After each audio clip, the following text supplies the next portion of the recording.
How are you guys doing? Today is Monday, April 4th, 2022. I'm James Sims, and for this episode of The Elite, I'm going to preview the 2022 Men's Basketball Championship for this March Madness tournament. There were 68 teams that have already come in, and there are only 2 teams that are remaining left for this title, as it is the 8th seed from the East region, the North Carolina Tar Heels, facing off against the 1 seed from the Midwest region and the only 1 seed to make the Elite 8, the Kansas Jayhawks. Both teams have had an incredible, very crazy road to make it all the way to the final. And in previewing this matchup, I'm going to review the paths that led both these teams here, as this national championship game is going to be played tonight at 9:20 on TBS in the Caesars Superdome in New Orleans, Louisiana. Taking a look first at how the 8th seed North Carolina Tar Heels were able to make it all the way here, as they had quite a journey to make it here. Both of these teams would, of course, make it out of the... They would have to play their first weekends in Fort Worth to make it here. North Carolina would, of course, enter this tournament after losing in the ACC tournament to Virginia Tech. They would actually lose. They would lose prior to the final game in the semifinal round. They would end up losing by a total of 13 to Virginia Tech, but they would still go in with a lot of confidence into this tournament. Their first matchup would be against the Marquette Golden Eagles, and against Marquette, they would go on to win 95-63. They won this game by 32 after they outscored Marquette by 28 in the second half. And in this particular matchup, they would go on to be led in scoring by their starting forward, Brady Manick, their grad transfer from Oklahoma. Their senior from Hurrah, Oklahoma specifically, will go on to finish with 28 points, 11 rebounds, and 2 blocks in the 33 minutes he played. He went on to shoot 10 for 15 from the field, 5 for 10 from 3, and he made all 3 of his free throws. Also for North Carolina, their guard out of St. Louis, Caleb Love, their sophomore, will go on to finish with 23 points. He would also go on to finish with 3 rebounds in 34 minutes, as he shot 6 for 15 from the field. All of his makes came from 3. He was 6 for 13 from 3, and he shot 5 for 7 from the free throw line. North Carolina's starting forward, their junior out of Richmond, Virginia, Armando Bacot, finished with 17 points and 10 rebounds in 28 minutes. He shot 6 for 13 from the field, as he made all 5 of his free throws. Even off the bench, their guard Puff Johnson, their sophomore out of Pennsylvania, Cam Johnson's younger brother, would finish with 11 points in 13 minutes, as he shot 5 for 7 from the field. Following this first matchup, North Carolina would face off against the defending champs Baylor Bears, the number 1 seed in their bracket, in the second round.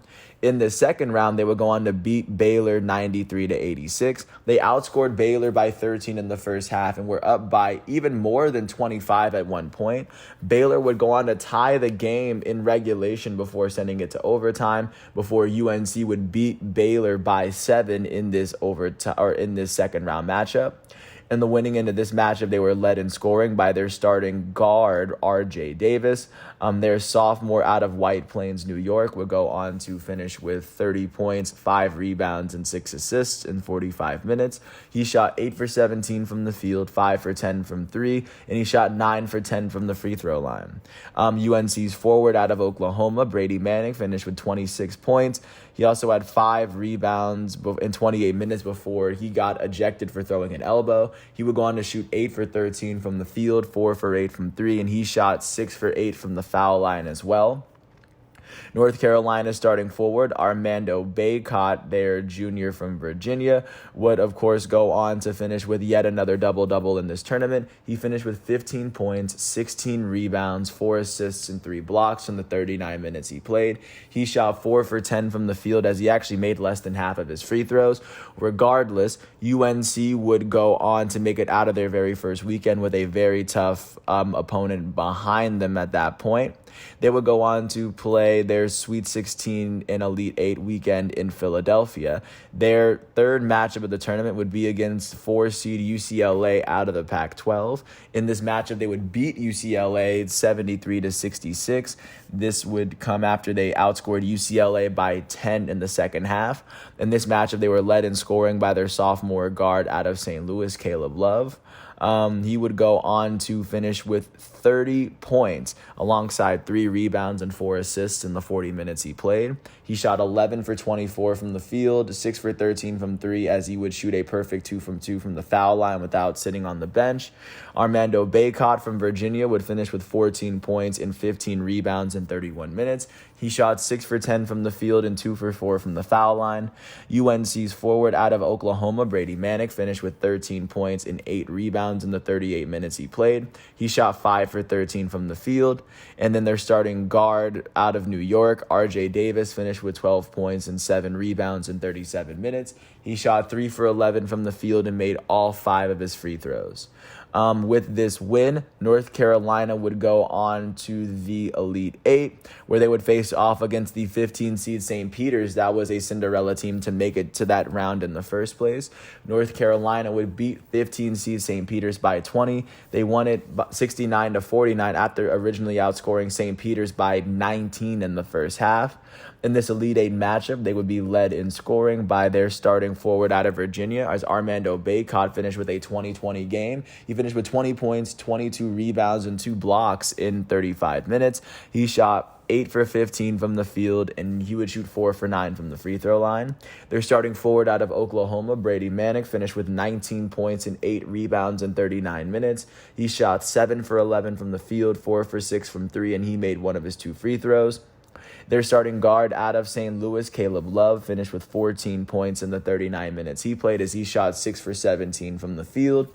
With this win, North Carolina would advance to New Orleans for their third weekend, where they would face off against their longtime rival Duke in the Final Four for the first time in March Madness history.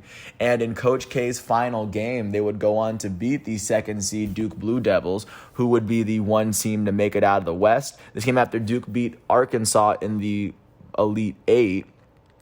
North Carolina would beat Duke by 4 after they outscored Duke by 7 in the second half. On the winning end of this matchup, they were led in scoring by their starting guard, Caleb Love, who would end up hitting the dagger three-pointer to win it. He would go on to finish with 28 points and 4 rebounds in the 40 minutes he played. He shot 11 for 20 from the field, and he would make 3 of his 4 free throw attempts on the night. North Carolina starting guard out of New York, RJ Davis, finished with 18 points and 7 rebounds in the 36 minutes he played. He shot 6 for 13 from the field, 2 for 4 from 3, and he shot a perfect 4 for 4 from the foul line. Their starting forward out of Oklahoma, Brady Manick, finished with 14 points and 4 rebounds and 3 blocks in 38 minutes. He shot 4 for 10 from the field. He shot 3 for 6 from 3, and he shot 3 for 6 from the foul line. Their starting forward, Armando Bacot, finished with yet another double-double. I think he's done so in all 5 games of the tournament. He finished with 11 points and 21 rebounds before he fouled out in 33 minutes. He shot 3 for 10 from the field. With this win, North Carolina would be the sole team from the ACC to make it all the way here. This comes after they ended Duke's regular season winning at Duke and ending Duke's playoff season by beating Duke in North Carolina. And then, of course, taking a look at how their opponent, Kansas, was able to make it here. Kansas was the only number 1 seed to make it out of the Midwest. They were the only 1 seed to make it out of the Elite 8, as they are the team to make it out of the Midwest. This would come after they finished their 2021-22 season, winning the Big 12 tournament final against Texas Tech. They won that game by 9, so they would already get a banner hung up. They already have a banner hanging up for them this season. But going into their first matchup, they would face off against 16 seed, the Texas Southern Tigers, who would come into this matchup after having beat Texas A&M Corpus Christi in the first 4 by 9. Kansas would go on to beat 16 seed Texas Southern 83-56. They won it by 27 after outscoring Texas Southern by 20. They won it by 27 after outscoring Texas Southern by 28 in the first half. They were outscored them 47-19. They were up after more than doubling Texas Southern's score in the first half. In this matchup, Kansas would be led in scoring by their guard off the bench, Remy Martin from Burbank, California. Their senior would go on to finish with 15 points. He also would add 2 steals in the 21 minutes he played. He shot 6 for 8 from the field. He made his only 3-pointer, and he shot 2 for 3 from the foul line. The Jayhawks starting guard out of Kansas, they're out of Burlington, Kansas, Christian Braun.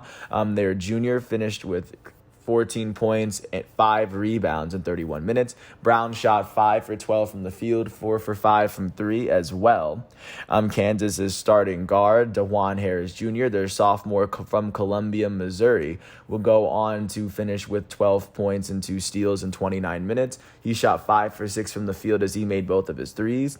Kansas's starting forward, Jalen Wilson, their sophomore out of Denton, Texas, would go on to finish with 11 points and 6 rebounds in the 20 minutes he played. He shot 5 for 9 from the field. And then Kansas's starting guard, their senior out of Kansas City, Ochai Agbaji, will go on to finish with 11 points as he would add 6 rebounds and 5 turnovers in 33 minutes. He shot 5 for 14 from the field for the day. With this win, the Kansas Jayhawks were able to advance to the second round. Once they made it to the second round, of course, their second round being in Fort Worth, just like North Carolina, they would end up facing off against 9-seed Creighton. This is after Creighton beat 8-seed San Diego State within their own bracket. Kansas would end up beating Creighton 79-72. They would win by 7 after outscoring Creighton by 6 in the second half. In the second matchup, Kansas was led in scoring by their guard off the bench out of Burbank, Remy Martin. He finished with 20 points and 7 rebounds in 29 minutes. He shot 7 for 14 from the field, 2 for 5 from 3 as he made all 4 of his free throws. Kansas's starting guard out of Kansas City, Ochai Agbaji, the Big 12 Player of the Year, would finish with 15 points, 8 rebounds, and 2 steals in 34 minutes. He shot 5 for 14 from the field and 4 for 5 from the free throw line. Their starting forward, Jalen Wilson, out of Denton, Texas, would go on to finish with 14 points and 14 rebounds in 32 minutes. He shot 5 for 14 from the field as he made all 4 of his free throws. And their starting guard out of Burlington, Kansas, their junior, Christian Braun, finished with 13 points and 8 rebounds in 38 minutes. He shot 5 for 9 from the field, 1 for 2 from 3, and he made both of his free throws. Following that first weekend, Kansas would go on to play their second weekend's games in Chicago. In the Sweet 16, they would face off against Providence out of the Big East, the highest seed that they would play in the Midwest. They would go on to beat Providence by 5. They won it 66-61. They won it after outscoring Providence by 5 at halftime. In this Sweet 16 matchup, at this halfway point, they would be led in scoring by Remy Martin off the bench. He had 23 points and 7 rebounds in 27 minutes. He shot 7 for 13 from the field and 8 for 13 from the free throw line. Jalen Wilson out of Texas would go on to finish with 16 points and 11 rebounds in the 38 minutes he played. He shot 5 for 16 from the field as he made all 5 of his free throws.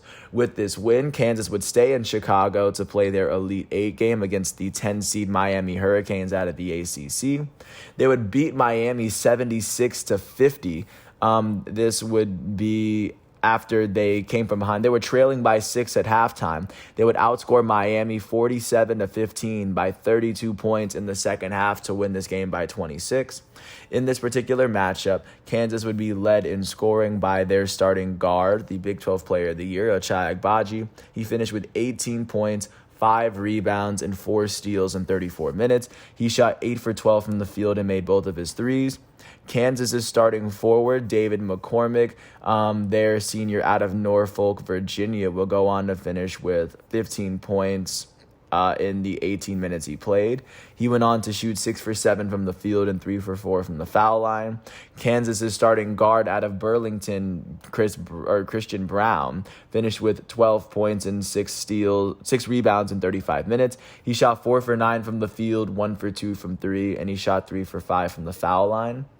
With this win, Kansas was able to advance to the Final Four, where they would face off against the Big East champs, the Villanova Wildcats, who would be the number 2 seed out of the South. This came after 2-seed Villanova would beat 5-seed Houston in the Elite 8. In the Final Four, Kansas would go on to beat Villanova 81-65. They would go on to win this game by 16. This came after they outscored Villanova by 11 in the first half. In this Final Four matchup, Kansas would be led in scoring by their starting forward out of Virginia, David McCormick. Their senior would go on to finish with 25 points and 9 rebounds in 29 minutes. He shot 10 for 12 from the field and 5 for 6 from the foul line. Kansas' starting guard, the Big 12 Player of the Year, Ochai Agbaji, finished with 21 points and 2 rebounds in 36 minutes. He shot 6 for 8 from the field as all of his makes came from 3. He was 6 for 7 from 3. He shot 3 for 4 from the foul line as well.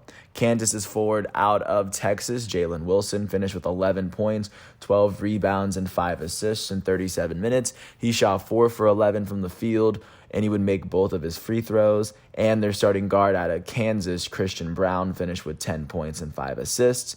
In the 33 minutes he played, he shot 4 for 8 from the field. With this win, the Kansas Jayhawks enter this matchup with a 33-6 record, where they are going to be facing off against a UNC Tar Heels team that's already knocked off the defending champs Baylor Bears, and not to mention the Cinderella team St. Peter's, and not to mention a UCLA team that made it far. And they went on to beat their rivals Duke in Coach K's last game as they entered this championship game with a 29-9 record. This is going to be a very big game today. And of course, once this game is over, I will come back tomorrow with a championship profile for the team that won.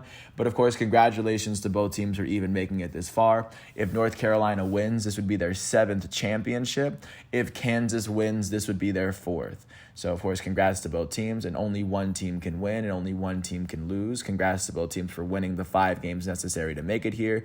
And this has been a wild journey as college basketball will see its end here. Thanks for sticking along with me for this entire journey. And after this, I will resume with basketball once the season picks up in October or November later this year. Thanks for sticking around. I hope all is well, and I hope you enjoyed this game, even though this episode will come out way after this game comes out. But I do hope all is well, and I'll catch you with more tomorrow. Today is Monday, April 4th, 2022. I do hope all is well, and I'll catch you with more tomorrow. Peace out.